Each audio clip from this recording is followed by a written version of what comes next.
Saludos hermanos, sean bienvenidos al estudio de esta semana. Es una alegría poder tener la oportunidad de compartir con ustedes el repaso del libro de Lamentaciones. Antes de empezar, quisiera podamos orar. Señor, oramos a ti pidiendo tu dirección.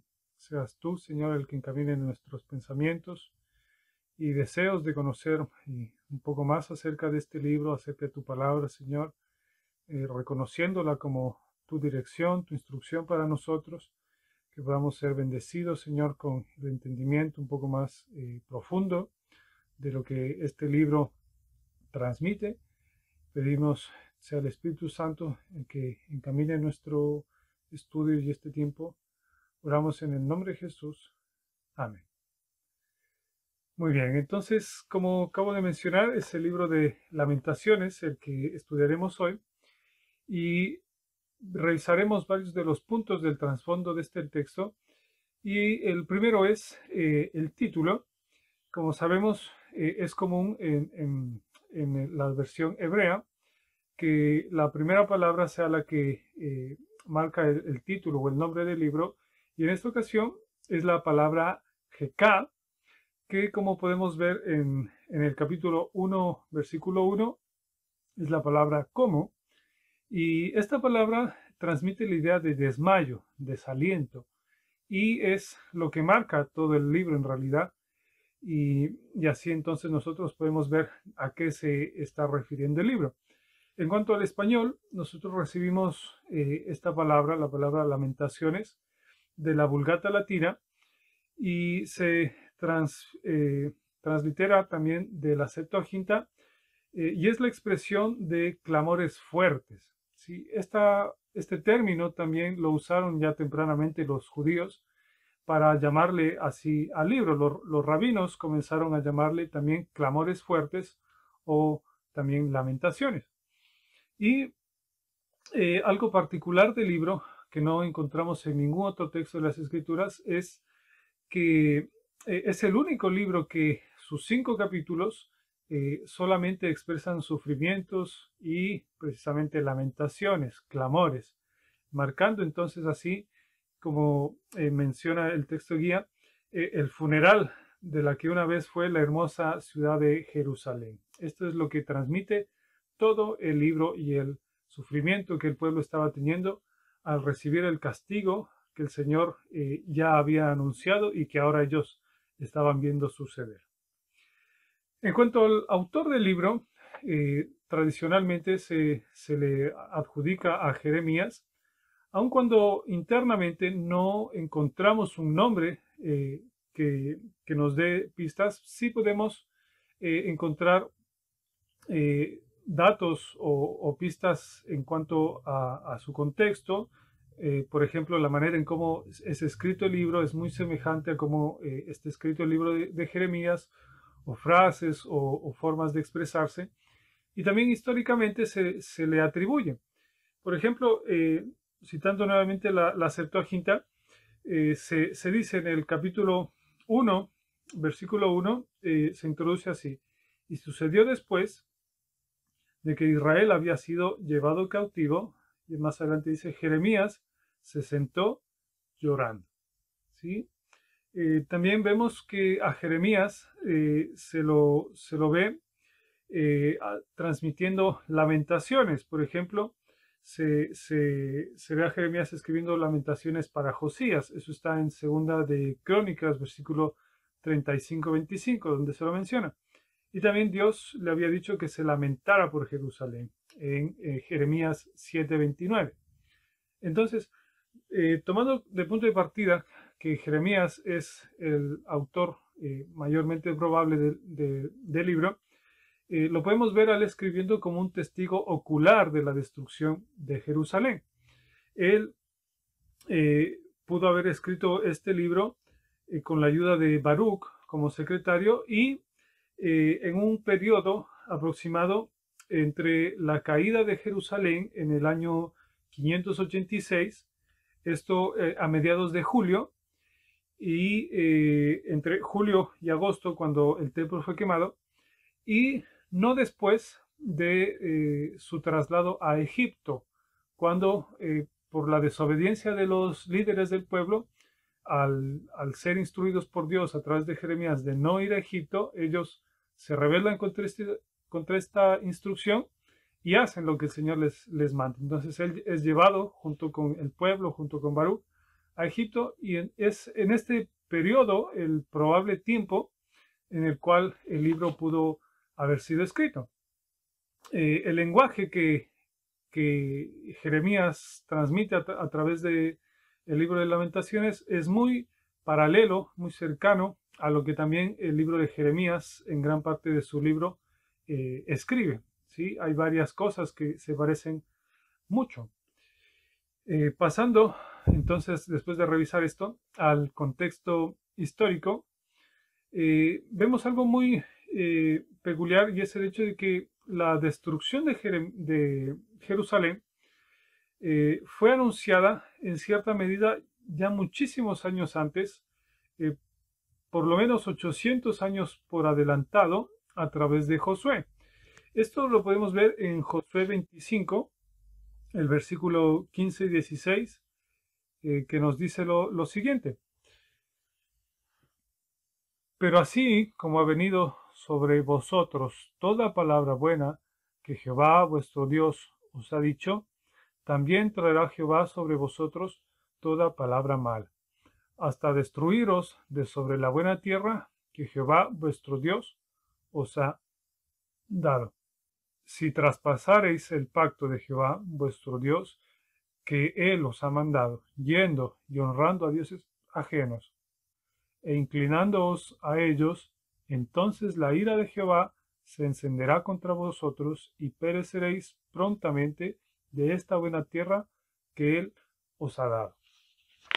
Vemos entonces aquí ya un anuncio temprano de lo que el Señor haría a causa de la rebeldía del pueblo, y este mensaje se transmitió por, como acabamos de decir, 800 años de profeta tras profeta, y lamentablemente el pueblo fue necio a la instrucción de Dios, y también necio a la instrucción de Dios a través de Jeremías, el cual por 40 años estuvo exhortando al pueblo a que se arrepintiera, a que volviera a Dios y pueda someterse a su voluntad para evitar el castigo que iban a recibir. Pero lamentablemente no hubo un cambio en el corazón del pueblo, y vemos entonces lo que está transmitido en el libro de Lamentaciones. Jeremías anuncia el juicio, pero también vemos de que cuando llega el castigo, Jeremías no solamente que se lamenta, sino que también participa del dolor junto con el pueblo, aceptando el pecado del pueblo como si fuera también su pecado. Miren, Jeremías había predicho la calamidad que iba a venir sobre Israel desde el capítulo 1 hasta el 29 del libro de Jeremías, pero en Lamentaciones solamente se concentra en los detalles del sufrimiento amargo que ya trajeron la destrucción. ¿Sí? Entonces, tan crítica fue la destrucción que sufrió Jerusalén. Podemos leer cosas espantosas en realidad de lo que sucedió en ese tiempo, y al leer podemos pensar fueron cosas reales que sucedieron, ¿sí? El hambre extrema, las muertes, cientos de personas en las calles sin vida, y esto es tan fuerte que es registrado en 4 capítulos más del Antiguo Testamento por separado. Por ejemplo, está en Segunda de Reyes 25, también en el libro de Jeremías, el capítulo 39 del versículo 1 al 11, también el capítulo 52 y Segunda de Crónicas 36. Entonces, podemos allí ver que el castigo anunciado por el Señor llegó a su cumplimiento en el momento exacto y como Él lo había transmitido. Este libro tiene 154 versículos, y estos versículos han sido reconocidos por los judíos como parte del canon sagrado, y está dentro de un grupo especial de libros junto con Ruth, Esther, Cantar de los Cantares y Eclesiastés. Y a este conjunto de libros se le llama el Mejillot o los 5 rollos. Y este libro en especial era leído en fechas importantes para recordar la destrucción de Jerusalén. Precisamente el libro es leído en el día 9 de Ab, que es más o menos entre julio y agosto, para poder recordar lo que sucedió con Jerusalén a manos de Babilonia y a manos de Nabucodonosor. Y lo interesante es que en esta misma fecha que acabo de mencionar, varios años más tarde, en el año 70 después de Cristo, fue el día en que el templo de Herodes, en este caso, también fue destruido. ¿Sí? Entonces vemos allí un lazo que tienen ambos libros o ambos relatos. Ahora veremos varios otros puntos importantes en el libro, como son sus personajes principales, o también los temas históricos y los temas teológicos que resaltan.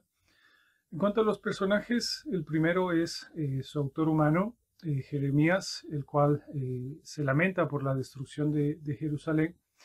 Y el segundo es precisamente Jerusalén, también su pueblo, los cuales reciben el castigo por su constante rebeldía delante de Dios. Los temas que resaltan en este libro son precisamente el juicio de Dios, es el tema más importante, también la doctrina que podemos decir es la más importante dentro del libro, el juicio justo de Dios a causa de la constante desobediencia y necedad del pueblo de Judá. Este es un tema que está a lo largo de todo el libro y lo podemos leer constantemente.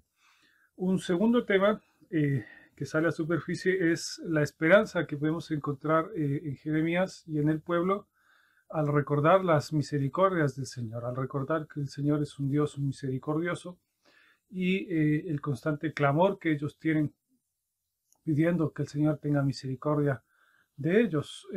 Uno de los textos más bonitos que podemos encontrar en las Escrituras y que están aquí son Lamentaciones 3, versículos 22 al 26. Está casi en el corazón del libro.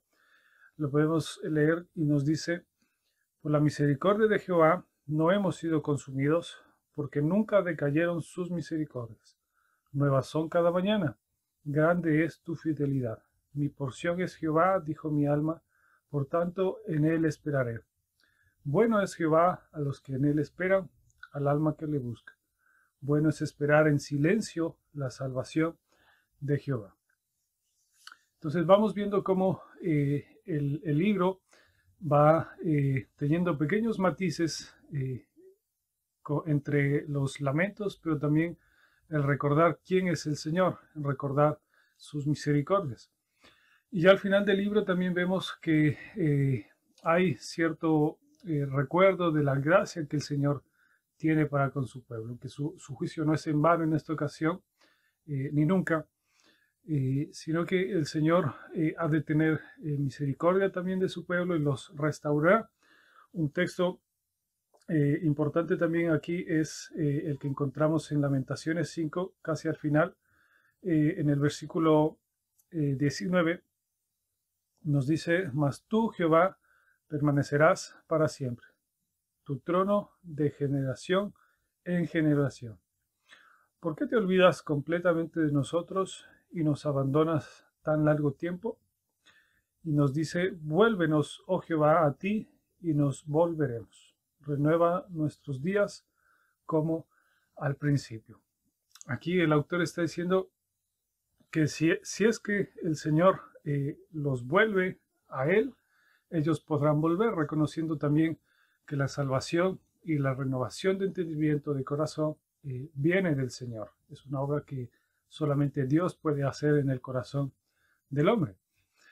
Un tercer punto, y que tiene relación también con el juicio de Dios, es de que este es un juicio soberano que viene de Él. No está ajeno a sus mandatos o a sus propósitos.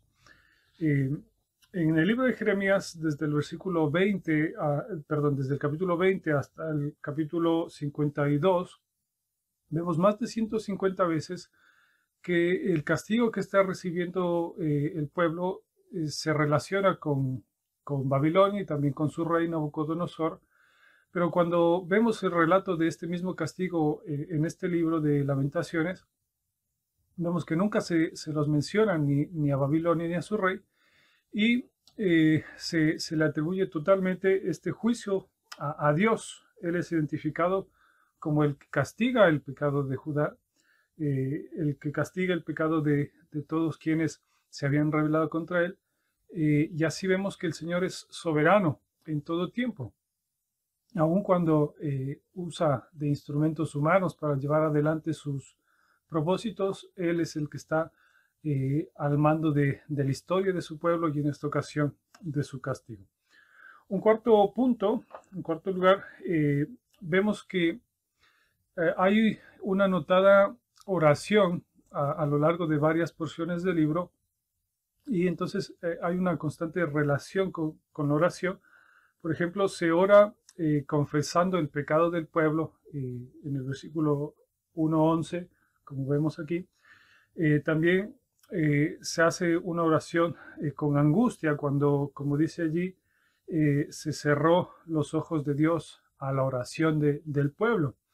También hay un constante clamor de Jeremías a Dios por el alivio que está necesitando el pueblo por el dolor que tiene.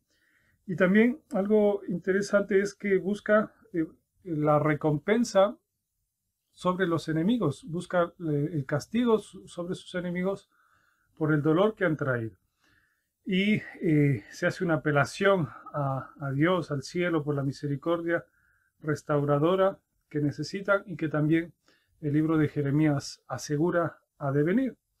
Y esto basa la confianza del pueblo que necesita tener en Dios.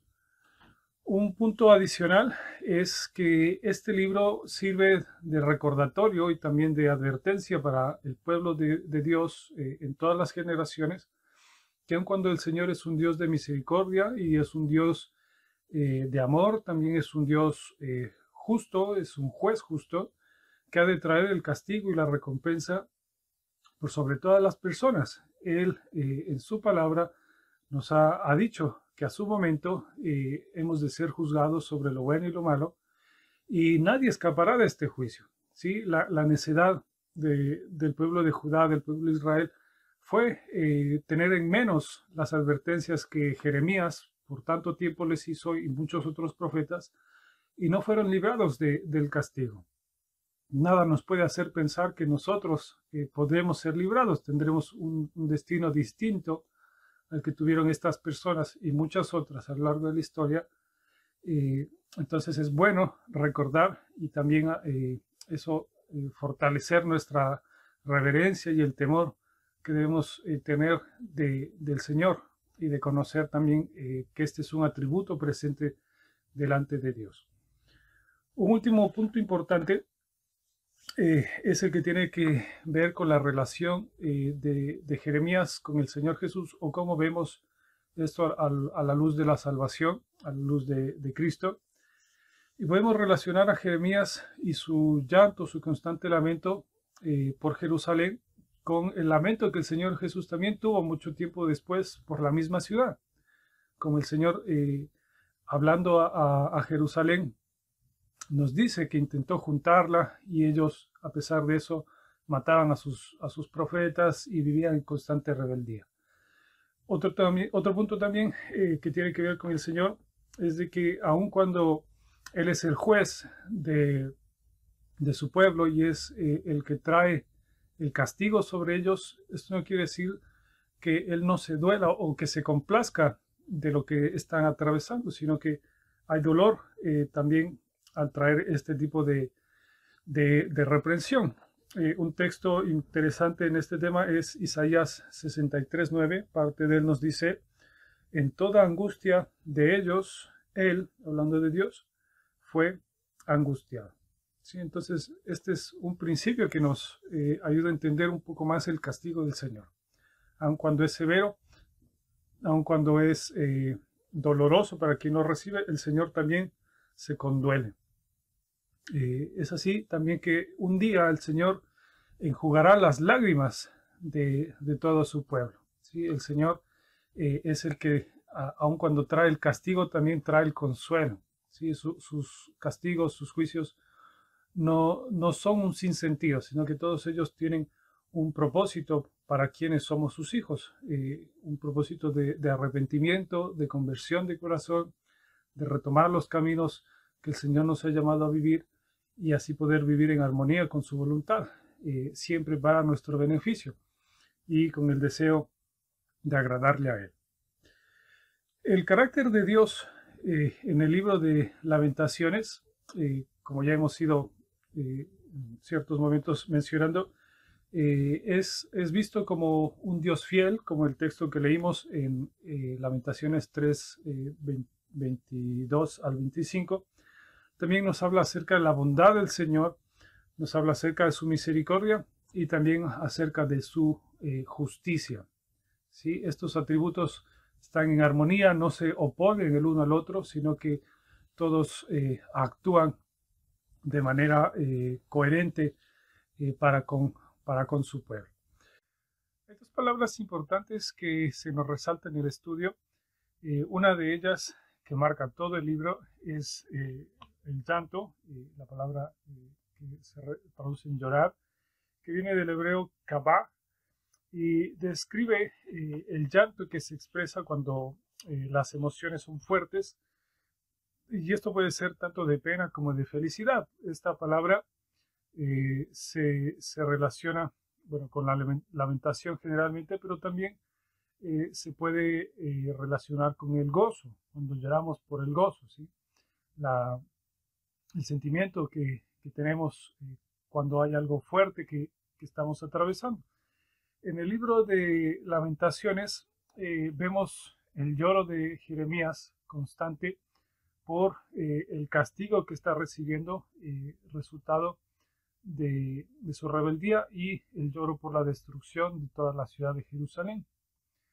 Una segunda palabra, y es con lo que podemos concluir, es la que se traduce en renovar, que viene del hebreo shadash, que lo encontramos, por ejemplo, en el capítulo 5, versículo 21, y puede significar hacer nuevo o también reparar. Y esta es una palabra muy hermosa y más en el contexto del libro de Lamentaciones, porque aun cuando todo fue destruido, aun cuando todo ha sido devastado, el Señor es capaz de hacerlo todo nuevo. Y no solamente en cuanto a lo material o en cuanto a lo que se perdió, sino también en cuanto al corazón del pueblo, ¿sí? Porque el castigo venía precisamente porque el corazón era duro en todo Judá, y el Señor tenía la capacidad de renovar sus corazones, de hacerlos nuevos. Uno de los textos que nos habla también de que Dios tiene la capacidad de darnos un nuevo corazón es precisamente Ezequiel 11:19, y es el texto con el cual podríamos terminar, y nos dice: y les daré un corazón y un espíritu nuevo pondré dentro de ellos, y quitaré el corazón de piedra de en medio de su carne, y les daré un corazón de carne, para que anden en mis ordenanzas, y guarden mis decretos, y los cumplan, y me sean por pueblo, y yo les sea a ellos por Dios. Queridos hermanos, este libro, en realidad, si es que ustedes lo leen prontamente y pueden leerlo completo, se darán cuenta que es fuerte poder leer todo el dolor que hay en el corazón de Jeremías a causa de la destrucción, los extremos a los que llegó el pueblo, las madres, los príncipes, todo el pueblo tener que atravesar por algo así, y lamentablemente por su rebeldía, por su corazón no dispuesto a someterse al Señor. Así como mencionamos hace un momento, este no es nada comparado con el castigo que el Señor ha de traer al final de los tiempos. Y lo que nosotros necesitamos hacer es recordar quién es el Señor, que es un Dios justo, pero también, como mencionábamos, es un Dios misericordioso, que es capaz de hacer las cosas nuevas, de transformar nuestros corazones en corazones que le honren, que le den la gloria. Solo de Él podemos depender. Necesitamos vivir sometidos a Él, a sus propósitos, a su voluntad, y deseosos constantemente de tener un corazón que le agrade.